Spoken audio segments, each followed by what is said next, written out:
Let see my moisturiser collection. ഇതിലെ എല്ലാ മോയ്സ്ചറൈസേഴ്സും ഞാൻ യൂസ് ചെയ്യുന്ന മോയ്സ്ചറൈസേഴ്സാണ്. ഒന്നും ഞാൻ വെറുതെ റാൻഡമായിട്ട് വാങ്ങി സ്റ്റോക്ക് ചെയ്തേക്കുന്നതല്ല. ഓക്കെ, ആദ്യത്തെ ഞാൻ ഫേസിൽ യൂസ് ചെയ്യുന്നത് ബയോഡം അറ്റോഡം ക്രം അൾട്രയാണ്.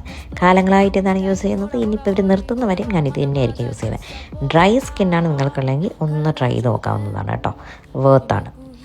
അടുത്തത് മോയ്സ്ചർ എക്സ് എന്ന് പറയുന്ന urea lactic acid and propylene glycol വരുന്ന ഒരു ക്രീമാണ്. Strawberry skin, dry skin, bumpy skin, cracked heels, knuckle darkness ഒക്കെ ഉണ്ടെങ്കിൽ അത് മാറ്റാൻ വേണ്ടി നല്ലോണം ഹെൽപ്പ് ചെയ്യും. അതും എനിക്ക് എപ്പോഴും ഞാൻ സ്റ്റോക്ക് ചെയ്ത് വയ്ക്കുന്ന സാധനമാണ്. അടുത്ത നിവ്യയുടെ സോഫ്റ്റ് ഡെയിലി UV SPF 15 ആണെന്നാണ് എൻ്റെ ഓർമ്മ. SPF 15 ഇത് ഞാൻ ഹാൻഡ് ക്രീമായിട്ടാണ് യൂസ് ചെയ്യുന്നത്. എപ്പോഴും ഞാൻ ബാഗിലിട്ടേക്കും. ആൻഡ് എൻ്റെ ഹാൻഡ് ഡ്രൈ ആയിട്ട് അല്ലെങ്കിൽ ഭയങ്കര ചൂടുള്ളതായിട്ട് ഇടയ്ക്ക് തോന്നും. അപ്പോൾ അങ്ങനെയൊക്കെ വരുമ്പോൾ ഞാൻ യൂസ് ചെയ്യും. സാധാ ഹാൻഡ് ക്രീമിനെക്കാളും കുറച്ചുകൂടി വേർത്താണ്, അഫോർഡബിളാണ്, ലോങ് ലാസ്റ്റിംഗ് ആണ്.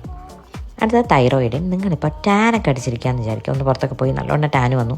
അത് പെട്ടെന്ന് മാറുന്ന സാധനമല്ലല്ലോ ഈ ടാനിങ് എന്ന് പറയുന്നത്. അപ്പോൾ നിങ്ങൾക്ക് ഒരു 1.5 മാസമൊക്കെ ഇത് കണ്ടിന്യൂസ് യൂസ് ചെയ്താൽ ടാൻ റിവേഴ്സ് ചെയ്യാൻ വേണ്ടി ഹെൽപ്പ് ചെയ്യും. ആൻഡ് അടുത്തത് പ്രോഷ് എന്ന് പറയുന്ന ബ്രാൻഡിൻ്റെ ഒരു മോയ്സ്ചറൈസറാണ്. ഞാൻ മേക്കപ്പിന് മുന്നേ ഈ മോയ്സ്ചറൈസറാണ് യൂസ് ചെയ്യാറ്.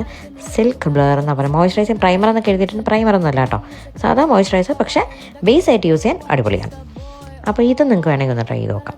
അടുത്ത പ്ലമ്മിൻ്റെ ഓയിലി സ്കിന്നിന് വേണ്ടിയുള്ളൊരു മോയ്സ്ചറൈസറാണ്.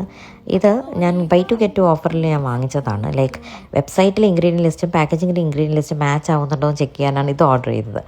ആൻഡ് ഇത് ഞാൻ അധികം യൂസ് ചെയ്തിട്ടില്ല. എൻ്റെ സ്കിന്ന് ഭയങ്കര ഓയിലി ആയിട്ടൊക്കെ ഫീൽ ചെയ്യുന്നുണ്ടെങ്കിൽ ഇടയ്ക്ക് യൂസ് ചെയ്യുമെന്നല്ലാണ്ട് കണ്ടിന്യൂസ് ഞാൻ യൂസ് ചെയ്യാറില്ല അത്. പക്ഷേ നല്ല മോയ്സ്ചറൈസറാണ് ഫോർ ഓയിലി സ്കിൻ കേട്ടോ. അടുത്തത് അതിൻ്റെ കൂടെ തന്നെ ബൈ 2 get 2 എനിക്ക് കിട്ടിയതാണ് ഈ ഹേസൽനട്ട് എക്ലേ ബോഡി ലോഷൻ. ഞാൻ നിവ്യയുടെ കൊക്കോ നറിഷാണ് യൂസ് ചെയ്തുകൊണ്ടിരുന്നത്. അത് മാറ്റിയിട്ട് ഇപ്പോൾ ഇതാക്കി. ഇത് നല്ല സ്മെല്ലാണ് കേട്ടോ, എനിക്കിഷ്ടമാണ്. ഇതാണ് ഞാൻ വാങ്ങിയതിൽ ഏറ്റവും പരാജയപ്പെട്ടൊരു മോയ്സ്ചറൈസർ. പ്രൊമോഷൻ കണ്ട് വാങ്ങിച്ചതാണ്. ഒരു ഉപയോഗവും ഇല്ല. വല്ല മണം വല്ലതും വേണമെങ്കിൽ യൂസ് ചെയ്യാമെന്നല്ലാണ്ട് എനിക്ക് മണവും ഇഷ്ടപ്പെട്ടില്ല. എനിക്ക് ആ സാധനമേ ഇഷ്ടപ്പെട്ടില്ല കേട്ടോ. പിന്നെ സെറ്റാഫിലിൻ്റെ moisturising cream dry normal sensitive സ്കിന്നിനുള്ളതാണ്. ഞാൻ ബോഡിയിൽ യൂസ് ചെയ്യുന്ന മോയ്സ്ചറൈസർ ഇതാണ്. അതായത് കുളിച്ച് കഴിഞ്ഞാൽ ഉടനെ ഞാനിത് നല്ല രീതിയിൽ സ്ലാദർ ചെയ്യും. ആൻഡ് എൻ്റെ ഡ്രൈ സ്കിൻ ഒരുവിധം കൺട്രോൾ ചെയ്യാൻ വേണ്ടി ഹെൽപ്പ് ചെയ്ത ഒരു മോയ്സ്ചറൈസറാണ്. കുറേ നാൾ ലാസ്റ്റ് ചെയ്യും. 450 ഗ്രാം എന്തോ ഉണ്ട്.